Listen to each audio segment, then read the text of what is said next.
আসসালামু আলাইকুম। আশা করি তোমরা সবাই ভালো আছো। তো আজকে আমি তোমাদের জন্য একটা প্রশ্ন নিয়ে এসেছি। সেটা হলো সময় নির্ভর শ্রোডিঙ্গার সমীকরণের স্থির অবস্থা সমাধান নির্ণয় করো। সময় নির্ভর শ্রোডিঙ্গার সমীকরণের স্থির অবস্থা সমাধানটা নির্ণয় করতে বলছে। স্থির অবস্থা। তো সমাধান আমরা জানি সময় নির্ভর শ্রোডিঙ্গার সমীকরণ i square del psi of r t by del t equal to minus a square square ভাগ twice m del square psi of r t plus v of r psi of r টি 1 নম্বর সমীকরণ। এটা আমরা জানি সময় নির্ভর Schrodinger সমীকরণ, এটা আমাদের মুখস্থ। এবার চলক পৃথকীকরণ পদ্ধতিতে ধরি। চলক পৃথকীকরণ বলতে বোঝায়, এখানে দেখো সাইটা আমাদের তরঙ্গ ফাংশন সাই আর এবং টি এর উপর ডিপেন্ডেন্ট। তো এটাকে আমরা আলাদা করব। একবার সাইটা টি এর উপর ডিপেন্ডেন্ট হবে আর আবার আর এর উপর ডিপেন্ডেন্ট, এটাকে পৃথক করব। সেটাকে বলা হচ্ছে চলক পৃথকীকরণ। তাহলে সাই আর টি, তাহলে সাইটাকে নিলাম আর এর উপর dependent, R f of t এটা হলো টি এর উপর ডিপেন্ডেন্ট। তো এখন এই সাইয়ের মানটা আমরা 1 নম্বর সমীকরণে বসাবো। এইখানে একটু আমি স্কিপ করে গিয়েছি তোমাদের লেখায়, তো এইটা আমি তোমাদেরকে করে দেখাবো। সেটা হলো, যেমন লিখে ফেলছি তোমরা হয়তো বুঝেও যাবে, না বুঝলেও আমি তোমাকে করে দেখাবো। দেখো একটু বলে দেই আগে। 1 নম্বর সমীকরণে বসিয়ে, অর্থাৎ সাই অফ আর টি এর মানটা 1 নম্বর সমীকরণে বসাবো। সাই অফ আর এফ অফ টি, তাহলে এইটা বসাবো এবং সাই আর এবং এফ অফ টি দ্বারা আবার ভাগ করব। একই সাথে এই মানটা বসাবো এবং ওইটা দুইটা দ্বারা আমরা ভাগ করব। যেমন একটু তোমাদের করাই, এইখানে দেখো পৃষ্ঠা নেই,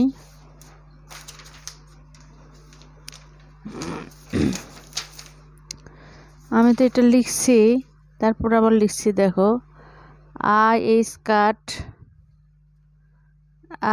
এই লাইনটা লিখতেছি আই স্কাট ইন্টু সাইয়ের পরিবর্তে লিখব del psi of r f of t, আর এইটা হলো ডেল টি। এটা 2 লাইন করলে আরও বেশি ভালো। Minus a square square by twice m, এইখানে লিখবো ডেল স্কোয়ার ঠিকই থাকবে সাই অফ আর এবং f of t plus v of r psi of r f of t. এটা আমরা লিখলাম, কেমন পুরোটা লিখে ফেললাম আর কি। এই যে এটা আমরা এফ অফ টি অর্থাৎ সাইয়ের মানটা আমরা বসালাম। এবার এটাকে এই মানটাকে বসালাম। এবার এই সমীকরণে আরেকটা লাইন আমি একটু তোমাদের বলি। দেখো আই, সেটা হলো আই স্কয়ার, যেহেতু আমাদের এখানে এটা ডেল টি এর সাপেক্ষে ডিফারেন্সিয়েশন, তাহলে আমাদের সাই অফ আর আমরা সামনে রাখবো। তাহলে এটা হবে ডেল এফ অফ টি, এখানে লিখবো del t minus equal to minus a square square ভাগ টয়েস এম লিখলাম। দেখো এখানে ডেল স্কোয়ার বলতে বোঝায় ল্যাপ্লাসিয়ান অপারেটর, অর্থাৎ এক্স ওয়াই জেড এইরকম, এটা অর্থাৎ আর এর উপর আর এর সাপেক্ষে এটা ডিফারেন্সিয়েশন 2 বার, সেটা হবে। তাহলে আমরা এবার এফ অফ টিকে আমরা সামনে রাখবো, আর এইটাকে রাখবো ডেল স্কোয়ার সাই অফ আর, কেমন প্লাস এটা এখন এটা যেমন আছে তেমন ভি অফ আর এবং সাই of r f of t, এটা যেমন আছে তেমন। এইবার যদি আরেকটা লাইন আমি তোমাদের এখানে বোঝাই দেই, তখন হবে দেখো আই স্কয়ার, যেটা আমি লিখেছি এখানে যে সাই অফ আর এবং এফ অফ টি দ্বারা ভাগ করে, তাহলে এইটাকে আমি পুরোটাকে আমি সাই অফ আর এবং এফ অফ টি দ্বারা ভাগ করব। তাহলে সাই of r f of t, এখানে আমাদের ডিটি ইকুয়াল টু লিখে দিলে তোমাদের একটু ক্লিয়ার হবে বিষয়টা। আমি 1 লাইনে লিখে ফেলছি ডেল স্কোয়ার ভাগ টুয়াইস এম। এটা দেখো এফ অফ টি, এখানে লেখো ডেল স্কোয়ার সাই অফ আর, এখানে সাই অফ আর এফ অফ টি, এইটা প্লাস এখানে আর লিখলাম না, দেখো সাই of r f of t, এটা তোমার কাটা যাবে, এই দুটোই সাই অফ আর এফ অফ টি কাটা যাবে, এইখানে শুধুমাত্র আমার থাকবে ভি অফ আর। কেমন, ওইটা আমি লিখলাম না, নিচে উপরে নিচে দুটো আমার কেটে যাবে।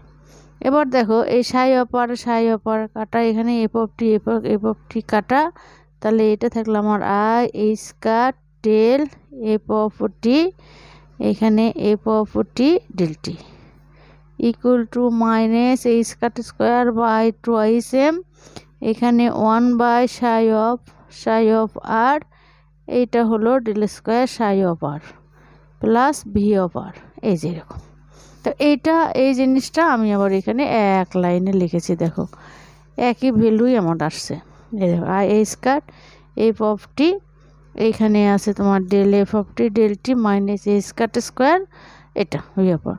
তখন এই অংশটুকু এই পুরোটা মিলেই হলো আমাদের ই, অর্থাৎ এটা হলো আমাদের শক্তি ধ্রুবক, এটাকে ই দ্বারা প্রকাশ করা হয়।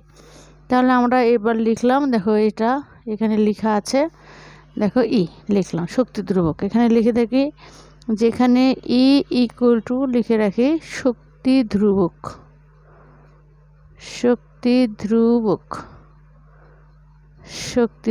এটা আমাদের এই পুরোটাই আমাদের ই লিখে দিলাম।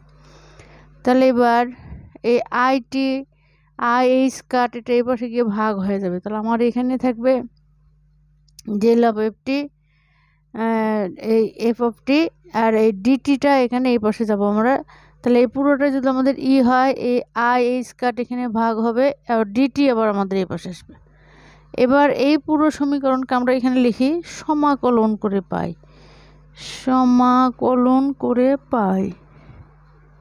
উভয় এটাকে বা এখানে লিখলাম সমাকলন, এটা লিখি নাই, সমাকলন করে পাই।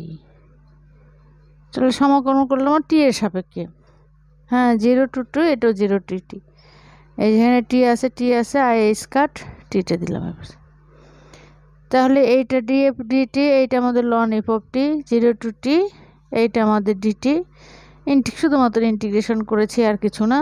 তাহলে এটা আপার লিমিট বিয়োগ লোয়ার লিমিট, এইটাও তাই বসিয়েছি আপার লিমিট বিয়োগ লোয়ার লিমিট। তাহলে এখানে এফ অফ টি, এইটা যেহেতু আমাদের 0, তাহলে ln f of t equal to minus i e t by a square. তাহলে f of t equal to হলো, এটাকে আমরা আবার